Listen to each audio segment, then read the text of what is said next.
can imagine. Beyond that, then looking at weatherization systems, so making sure your homes are tight and have the proper air and moisture barriers for moisture management. Windows and doors are also, or fenestration are also of paramount importance because they can comprise about 30% of heat loss. Insulation, we won't go through all the different insulation types. Ron might mention that one or two types that he really likes, but insulation can boost energy efficiency by up to 15%. Cool roof systems are really important these days as well. Not just the type of roof that you utilize. Let's say, metal roofing right now is our preference in general, just because it's durable. But then it also, if you use lighter colors, it can, and reflective surfaces, it can really reduce the solar gain that the roof has. And then insulated foundations. That's obviously, kind of, again, the four walls, the roof, and the floor as well. So making sure your foundations are insulated. And then, of course, energy efficiency has to involve your mechanical systems. We really recommend looking into heat pump, heating and cooling systems, or HVAC systems, water heaters, and dryers. Those systems tend to be, let's say, 3 to 4 times more efficient for HVAC and water heaters. For appliances, Energy Star everything, refrigerators, dishwashers, any kind of appliance, at the very least, make sure it's got the Energy Star certification. Heat pumps are only for clothes dryers, as well as, again, those HVAC and water heaters. There are no heat pumps, say, refrigerators or other types of appliances at this point. And then with lighting, there's something called circadian lighting, which basically matches the biorhythms, our own biorhythms. So it's got a different quality and brightness of lighting in the morning versus the afternoon and evening, and then at different seasons of the year. So we really recommend that you at least look into circadian lighting, and then, of course, LEDs for both efficiency and durability because they last so much longer. Ron, there's so much here to unpack, but is there anything in particular you want to talk about energy efficiency and electrification? I think the only thing that I would add is because you've got a really comprehensive set of details here, but I think it's important to recognize that this is all about intention. And if you start a project with the right intention, it's going to lead you down the path where you evaluate all of these items and all of these systems one by one. And what you're looking for is the best combination of all those things to give you the best outcome. So depending on what climate region you're in and other factors, it's possible to really improve the performance of a building, of a home. One of the things that we plan for here that's paramount is in the West is a possibility of wildfire. So when we're specifying our roofing material and our fenestration and the exterior surfaces, cladding and so forth, it's paramount to us. In other parts of the country, it may be that your top concern is about wind management or hurricanes or a water intrusion and those kinds of things. So it has to be localized, it has to be intentional, and all of the information and more than you could possibly digest is available at your fingertips. So don't be intimidated by the mystery of it. Dive in there and look for the best solutions on every one of these subcategories. Thanks, Ron. The next kind of category of energy is renewables and energy management. So we're really happy that solar plus storage at this point, and particularly solar panels, have really become a cost-effective solution. And especially with creative financing strategies within the solar category. So something called PPAs. where basically you can get a lease for a solar system, so that you don't have to pay for that solar system up front. Those types of financing mechanisms have really allowed massive adoption of solar plus storage. We really recommend that if you're going to invest in solar, you should also invest in storage for a couple of reasons. One, in the event of a grid outage, you get to keep your power running.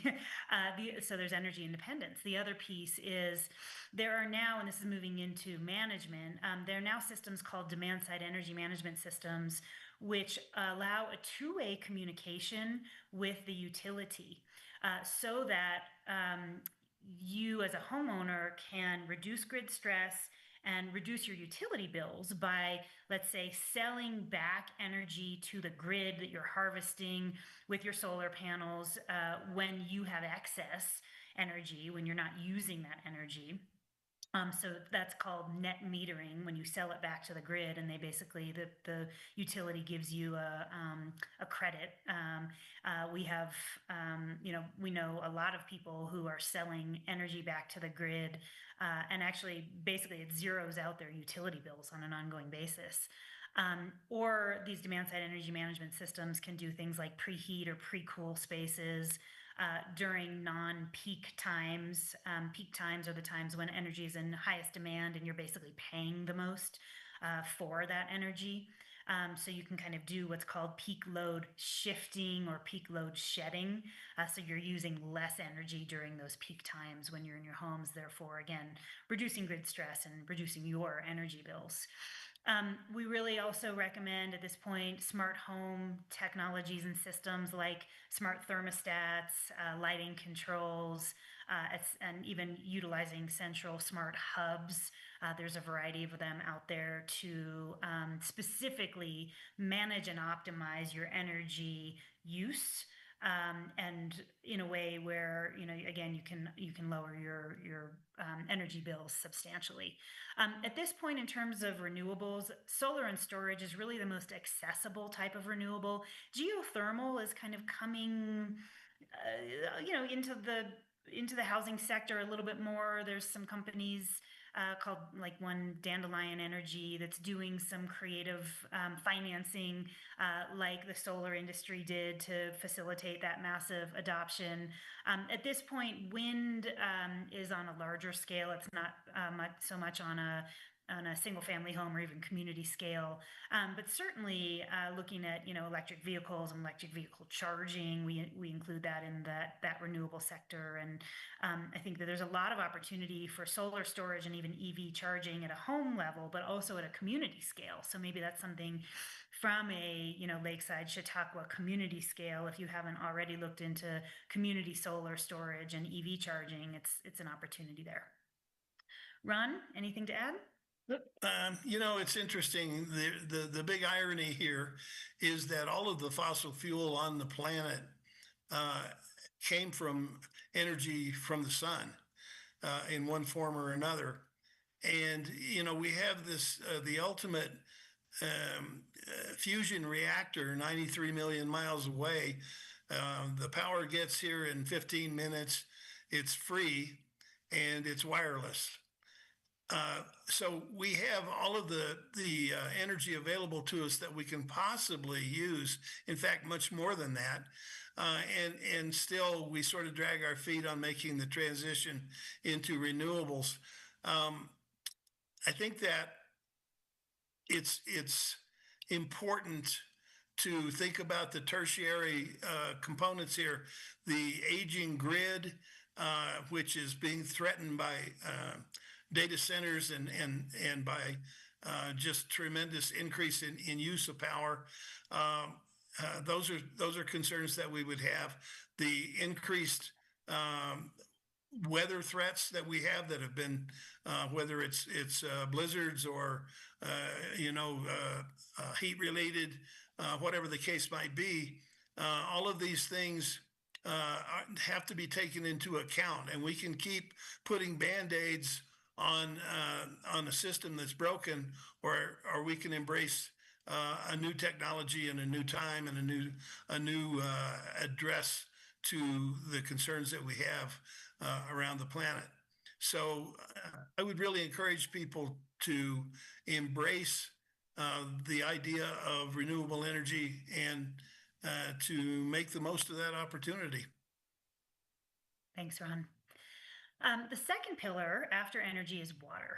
And there's a couple of different angles to look at water from. The first is conservation. So at this point, I don't know why anyone would not use low flow faucets, shower heads, toilets. There's, around these days, 30 to up to 55% in water savings. And same thing with water conserving appliances. There's no downside to those things. There are also something called advanced plumbing systems or structured plumbing systems, right size plumbing systems, making sure that your pipes are the right size. That's obviously more appropriate for new construction than retrofits, but it can be applicable to retrofits if you're swapping out systems. There are some more advanced systems like hot water recirculatory switches. That's just something maybe to talk with your plumbers and your contractors about. But water conservation isn't just about interior water use. It also has to do with exterior water use. So we've got to look at everything from drought resistant landscaping and smart irrigation systems that monitor the moisture of your soil and water when your plants and your grasses need to be watered. And then gray water systems, which basically, it sounds yucky, but it recycles water, say, from toilets and other applications, and excuse me, not toilets, from sinks and other applications. It's not black water, it's gray water. And it uses it for, exterior landscaping and things like that. And then rainwater harvesting systems, where you're collecting your rainwater and using it for various different applications, typically for exterior landscaping. Then there's also water management, and there's been this really incredible advancement in what's called leak detection and water management systems. So these are companies. My favorite one is called Phyn, Phyn, and they're systems that basically learn the water footprint of the different devices in your home. So your faucets and your shower heads and your toilets. And if it senses a leak, it can either send you an alert or it can turn off your water if it's a major leak. A lot of utilities, water utilities, are actually starting to require these because one of the biggest disasters, we'll call them, that increases risk exposure for insurance companies is leaks and kind of flooding because of leaky water systems or broken pipes in a home. It's actually not external forces like nature's fury. It's more, again, kind of broken infrastructure within the home. And then there's also smart water meters, where instead of having these leak detection water management systems inside your home, you basically put a clamp on your water meter, and it manages and monitors all of the water in your home, and does the same thing where it can turn off your water if it detects more use than usual. And then finally, it's not just about water savings and management, it's also about water quality. So, we really recommend looking at the various different water filtration and purification systems. Sometimes in our vision houses, we'll use whole home water filtration systems depending on the quality of the water in a particular municipality or location. Other times we might just use spot filtration, say at a kitchen sink, where you're going to get your water that you're drinking. Ron, water. Yeah, I could do about a week on water with no problem. Um, I think water is the biggest concern facing um, the built environment in the world. I was reading an article just this morning that said that there are four major rivers that are being looked at that are in grave condition and creating concern that millions and millions of people are going to be affected. The Colorado River here in North America, as you know, the Amazon, believe it or not, was in the list. The the Mekong in Southeast Asia, and it's it's amazing to me that we still have an antiquated way of valuing water and charging for water. I don't think there's a jurisdiction in the country that actually charges the full cost of water, and that is acquiring the water, transporting the water, purifying the water, and delivering the water.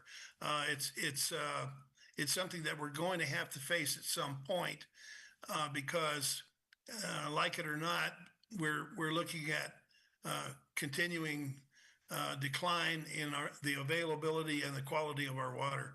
So I guess we'll save the rest of the comment for another time. But everything that you can do individually to help preserve that resource and to take care of it is important for you to do. Thanks, Ron. The next pillar is healthy home and health and wellness in the home. It's interesting because when we used to talk about healthy home, pretty much up until the pandemic, we'll say, it used to be the purview of indoor air quality. So, kind of were there toxins and VOCs and dust and pollen and allergens in your home, which is really important because if you think about it, we spend about 90% of our time indoors. And so we have to be cognizant of our indoor air quality, not just the outdoor air quality.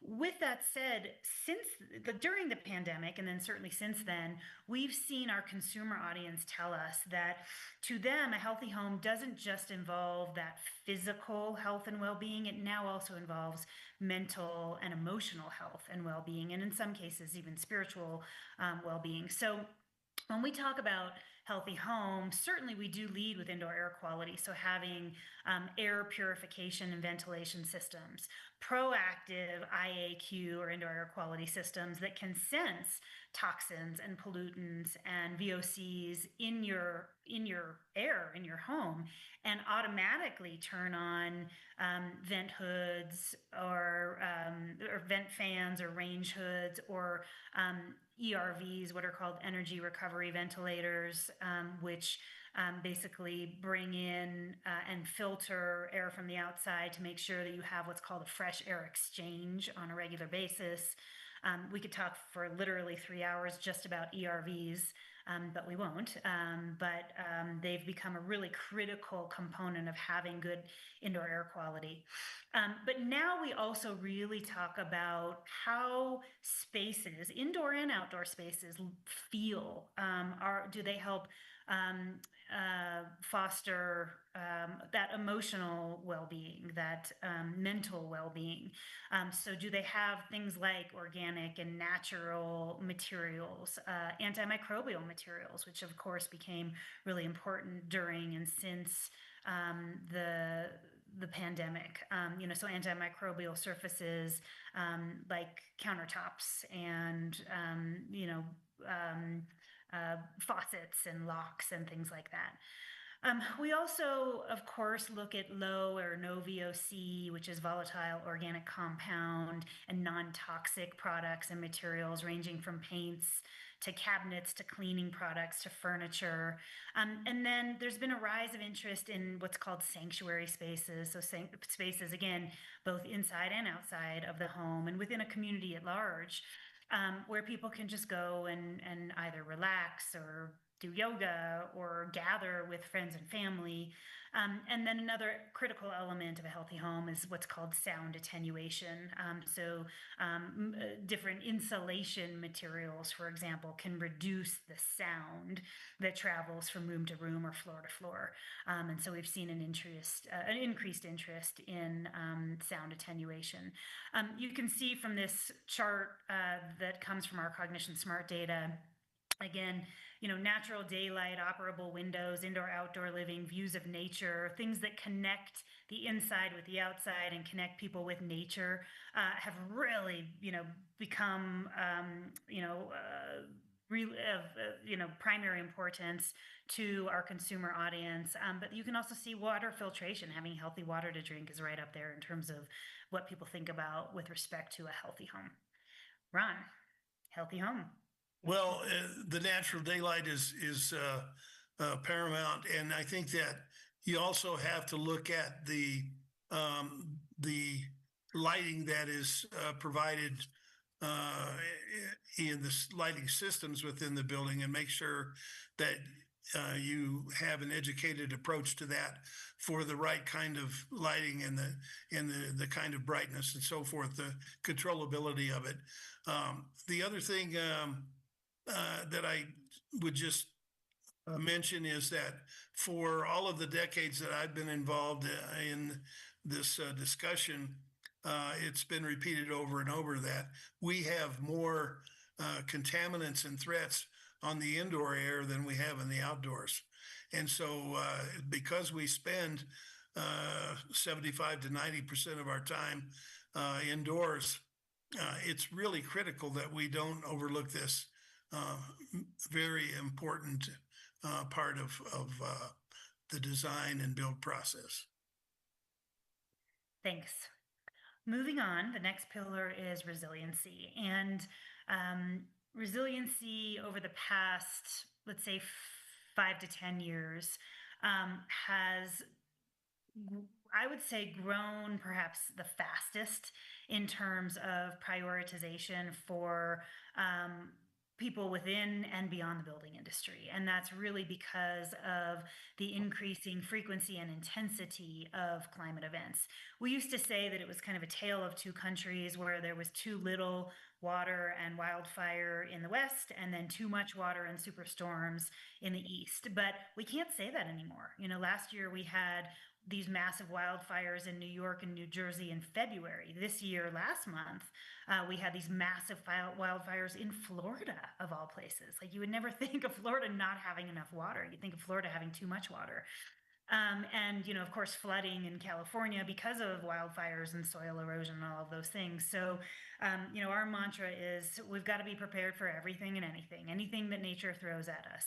And the only and best way to do that is by planning accordingly. So, first and foremost, from a community level, we really have to start looking at developing or retrofitting communities with the appropriate, let's say, kind of approach to the land.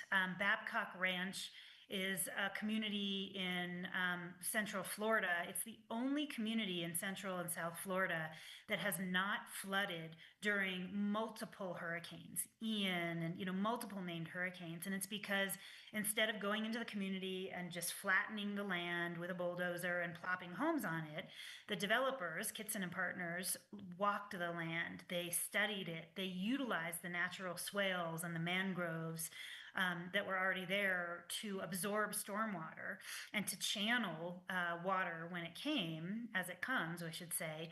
And of course, they installed solar plus storage. So it was the only community that not only didn't flood, but actually maintained power during and after those hurricanes. So, it's really important to look at the landscaping, the hardscaping, the stormwater management, the fire protection on a community scale, and then also to look at it at a home scale. There's so many things that can be done with respect to hardening a home, it's called, whether that's the landscaping and the hardscaping. And you can look at programs called Fortified Home. It's a program that is administered by an entity called the IBHS.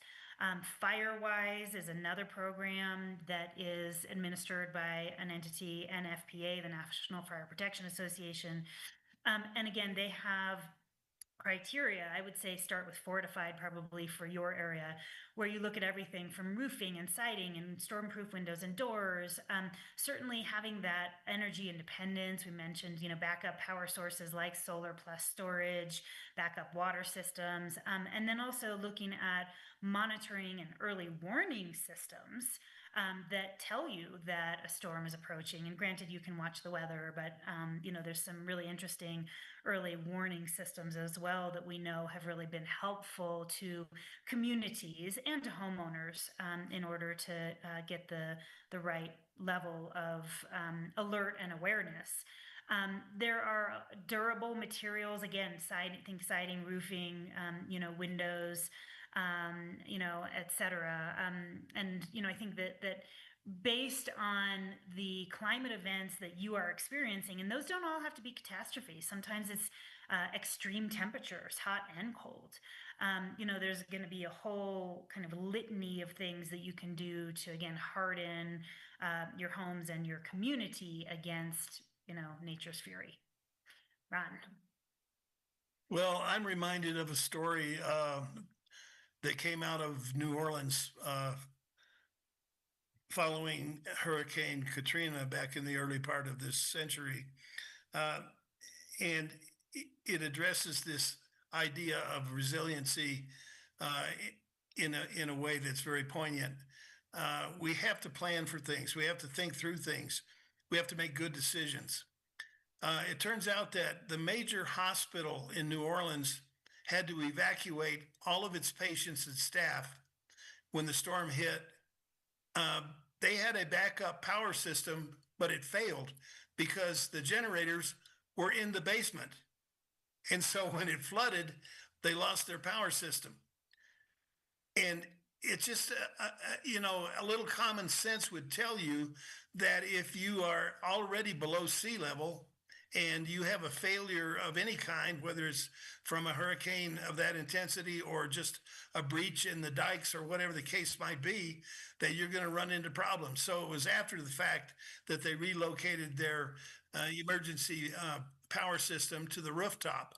But it's just an illustration of how important it is to use common sense and to really think through what you're trying to accomplish and and what it is that will help you to be more resilient in your built environment.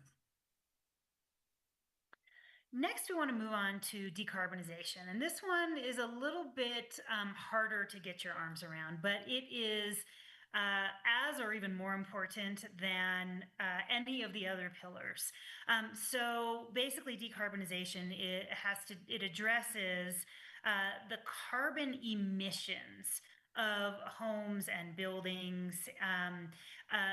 The built environment and the building industry in general is one of the most conspicuously consumptive sectors of our economy. According to the DOE, homes and buildings account for, I think it's 40% of our total nation's energy use, 70% of our electricity use, and 40% of our carbon emissions. So it's really critical that we address the carbon emissions and the environmental impact of our homes and our communities. I'm sure many of you have heard climate scientists warn that if we go over a 2 degree Celsius warming threshold, we're really going to get into a whole new category of risk. Basically, it destabilizes our climate. Climate scientists are not saying that the world's necessarily going to implode when we go over that threshold, because we will, because we've already reached about a 1.5 degree warming threshold. So we will. What it basically means is that, one, their models don't work after a 2 degree threshold. So we're kind of flying blind into a much more unpredictable future. And two, the climate trends that we've had for the last many, kind of decades and even generations won't be applicable anymore. And I think we're seeing that our weather is changing, extreme temperatures, all of these climate events, as I mentioned earlier, they're becoming more frequent and intense.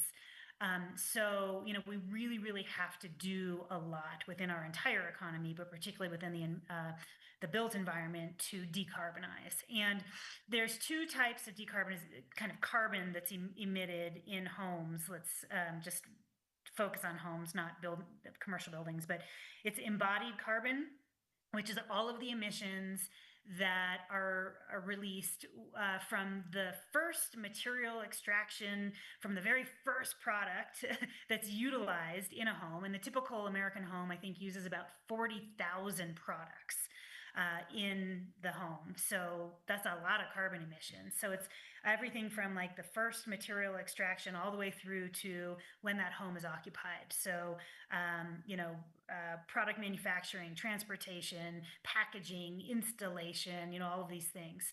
Then once a home is occupied, from there forward, that's operational carbon. So carbon emitted as you utilize your home, and a lot of that comes from energy use. So it's of paramount importance that we reduce both of those things. The operational carbon we can address in a more streamlined way through renewable energy, solar plus storage, wind, geothermal, as we mentioned. Some of that can actually be addressed on a grid scale. But then part of it also has to be addressed on a home scale. And then it's really about products, right? Looking for these products that have low carbon footprints or something called environmental product declarations or EPDs. There are now products out there like siding products that actually, and insulation products that absorb carbon. Concrete is very highly intensive, although there are some lower intensive concrete products right now like Carbon Cure that don't emit as much carbon. But concrete is also a carbon sink, so it actually can store carbon on an ongoing basis. And then we also have to look for companies that are producing these low carbon products, that they themselves are low carbon companies. They've got sustainable manufacturing practices. They're addressing their transportation by using electric vehicles and trucks and things like that. And then finally, the third leg of this decarbonization equation beyond products and companies is we have to buy carbon offsets to kind of mitigate and offset carbon emissions from products and companies and the built environment. If you want to learn more about that, there's so much more. Again, I give an hour-long talk just on this slide that is quick. I could do a whole day on it. But if you go to the Cognition Carbon Offsets Marketplace on our website at greenbuildermedia.com, you can learn more about this. Ron, anything? Well, I'll quickly just add that whether you're a designer, a builder, or a home buyer, if you're involved in this process, it's really important for you to do your homework, do the research. It's no different than reading the ingredient list on a food item that you're thinking about buying. So the information's there. Avail it, avail yourself of it, and be responsible for your particular footprint. Thank you. Community is the sixth of 7 pillars. We're almost done with the pillars within this value per square foot metric. And it has to do with everything from community amenities, community gardens and walking trails, dog parks, community gathering and co-working spaces seem right now to be kind of the hottest amenities. It used to be golf courses. It's not anymore. Mobility is a big part of this. So walkability, not just within the community, but to retail spaces or those community gathering spaces or office spaces. And then I mentioned those shared resources, whether that's solar plus storage, so you have that at a community scale, or things like EV chargers, maybe bike racks, or there's those little electric scooters now that a lot of communities have, where you can just pick one up and cruise around the community. And so I think that all of these different community and mobility related elements, factor into the kind of value and well-being of the community at large. Ron? No, I don't have anything to add really on this. I think that people choose their comfort zone and the things that appeal to them, whether it's elbow room or whether it's being in the presence of a lot of people, whatever the case might be. So I don't really think there's a right or wrong answer to this. I just think that we could do a better job sometimes in the regulatory arena as it applies to zoning and land development. The last pillar within the value per square foot metric is equity and investment. And this is really, as I mentioned earlier, looking not just at that first cost, but full cost. So reducing operating expenses, enhancing durability and resilience, lowering maintenance costs, reducing ongoing financial risk. Something that's interesting here is that so we've been surveying our consumer audience for 21 years now. And a couple of years ago, something changed, something shifted. all four generations that are impacting the housing market. So today that's boomers, Xers, millennials, and Zs. Now tell us that they are looking more at long-term value and operating costs than just upfront cost and price per square foot when purchasing a home. And across all of the generations, but particularly younger generations, millennials and Gen Zs, who are now 55 to 60% of all home purchase applications, and growing. That number's growing because Gen Zs are getting more into the housing market. They will pay more for sustainability upgrades that lower their ongoing cost of homeownership, whether that's energy efficiency and electrification, healthy home, water conservation, solar plus storage, smart home, and resiliency. And you can see on the chart on the right that that's between 50 up to, over 70% tell us that they will invest in those upgrades. And so there's a change in consumer awareness, there's a change in consumer spending as that awareness increases about that full cost and full value of homeownership. And at the end of the day, our homes are they're the most expensive purchase that we make in our lives for most of us, unless we're buying like yachts and things like islands, which I'm not buying yachts and islands. I don't know about you, but they are also the vehicle through which we generate equity and generational equity, right? Where families can pass that equity on from generation to generation. And so it's so important, it's of paramount importance to think about our homes with respect to how we can continue to grow and enhance that value and that equity. And that has to be done by shifting, that valuation metric from first cost to full cost. Ron? It kind of comes full circle to this discussion that we had about price per square foot. And I equate it to buying fast food where you're paying by the calorie rather than by nutritional value. What we really have to do is make informed decisions, make the right choices. Most people will buy the best thing that they can afford. Everybody has a budget, but what you need to do is evaluate these big decisions on the things that will give you the most value over time. Thank you. And then Ron, this last slide is for you. And just a time check, we've got about 9 more minutes until the session's up.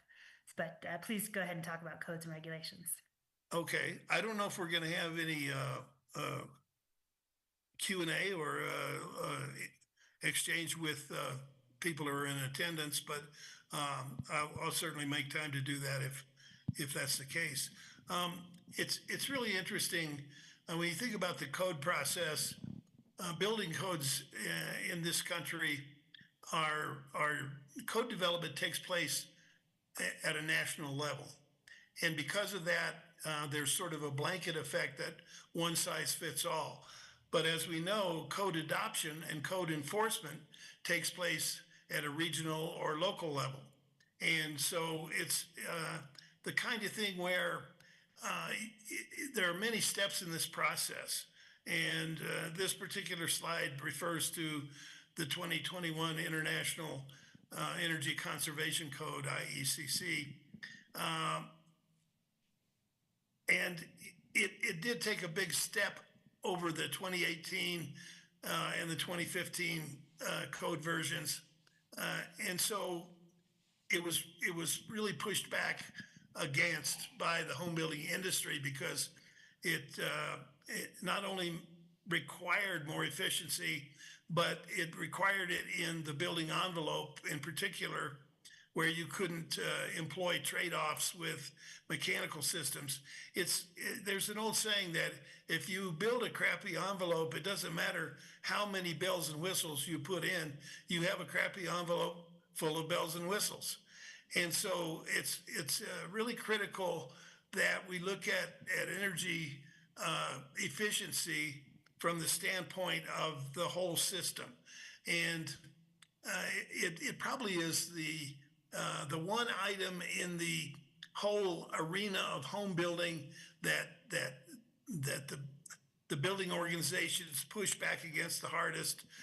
Possibly the only thing that they fear worse is mandated uh, fire suppression systems, sprinklers. But if you want to affect your cost of living uh, to the positive direction, you have to look at energy efficiency because over time, that's going to be one of the largest expenditures that you have. And so, code development and code adoption and code enforcement are something that you should familiarize yourself with.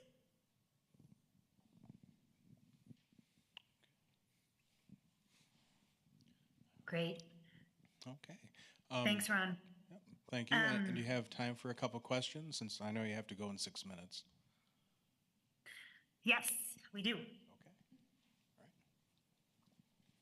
All right. And by the way, let me just say, greenbuildermedia.com is our website, and this is a little barcode if you want to scan this to take you to our value per square foot microsite within our website.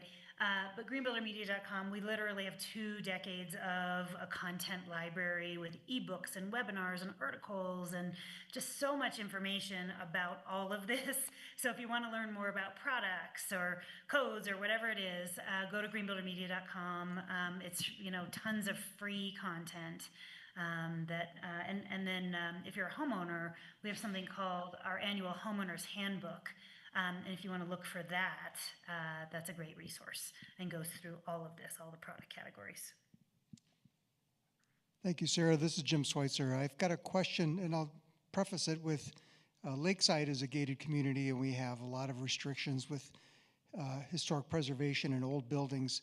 Some cottages, 40% over 100 years old.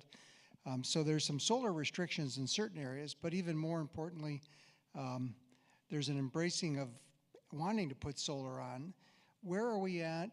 GAF is doing some work with it, but where are we at with solar panels that look more like shingles? Yeah.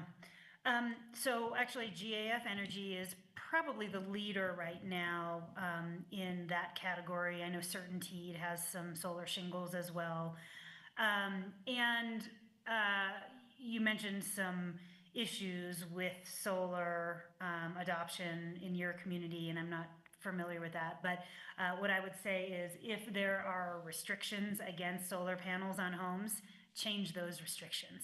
Get those changed because it just makes no sense anymore. Doesn't matter. I mean, panels look just as good as roofs. So if the pushback is aesthetics, just be done with that. Get your people to change that. Plain and simple. I know it's probably easier to say. With the solar shingles, what I will tell you, especially with GAF Energy, they are focused more right now on large-scale production builders and scaling the product than they are doing single home new construction and retrofits. And GAF in particular is kind of struggling with production capacity, meaning they aren't able to keep up with the orders that they have right now. So that product in general, that product category hasn't yet scaled. I think there is a lot of promise. When we look at the relative efficiency of those shingles versus solar panels, I think there are panels that are higher efficiency. You've got Ron, what are they called? The Bifocal. No, bifacial. Bifacial solar panels where they actually collect solar on both sides. So especially for, let's say, ground-mounted applications, if there's sunlight or light that bounces off the ground and hits the backside of the solar panel, it can harvest that solar and that utilize it as power as well. So they're super efficient.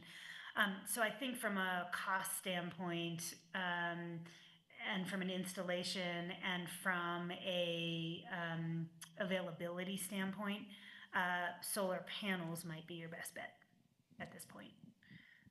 Well, I'd just like to say that I don't have patience for people who object to solar panels. When you think about the iconic image of the American home, it's a garage door, for crying out loud. And so, what really offends me is the emissions that are coming out of the smokestack at a coal-fired power plant. So I think it's all relative, and you need to get over it if you have a problem with the aesthetics. Hi, my name's Tom Matheny.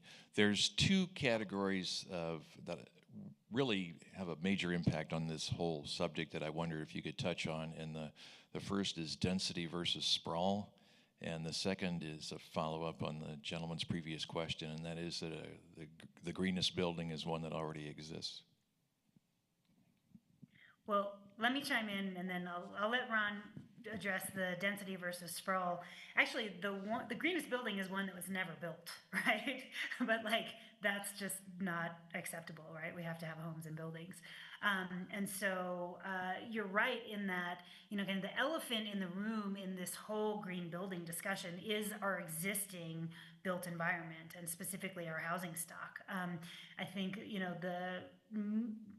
if we look at kind of the bell curve of when homes have been built here in the U.S., I think kind of the median there is, around the 1980s. So a lot of our housing stock is old and has lower performance insulation and windows, et cetera. So I think these, retrofits and remodels and upgrades are incredibly important from a performance standpoint, from an energy and water and resource management standpoint, from a health and wellness standpoint, from a cost saving standpoint. I think that people in older homes and buildings are spending way more money than they need to on energy and, having health impacts, et cetera. So, I think that it really behooves municipalities and utilities to get involved in encouraging homeowners and communities to retrofit their homes and to upgrade products in their homes. What I would say to you is, especially right now, as a lot of, and this is not a political statement, but from a green building standpoint, the worst thing that ever happened was the phase out of the Inflation Reduction Act funding, which encouraged energy efficiency and electrification upgrades. It's just pure finance, right? If we had propagated those funds, we would have been able to help a lot more homeowners upgrade their existing homes. Now, will there be a different set of incentives and rebates on a federal level that addresses energy efficiency and electrification? Hope so, because that's not, it's a bipartisan issue, right? Saving money, saving energy, all of these things. These are bipartisan issues. But with that said, without federal incentives and rebates right now, we have to look at municipal and utility-based rebates and incentives. So I would really encourage you all to look at, what your local, again, utilities and municipality offer in terms of incentives and rebates, because a lot of utilities in particular, they will provide incentives for upgraded products and systems and technologies. Some utilities give away smart thermostats because it actually helps reduce that grid stress, prevents them from having to build excess capacity. A lot of them are incentivizing heat pump technologies right now because of the energy savings.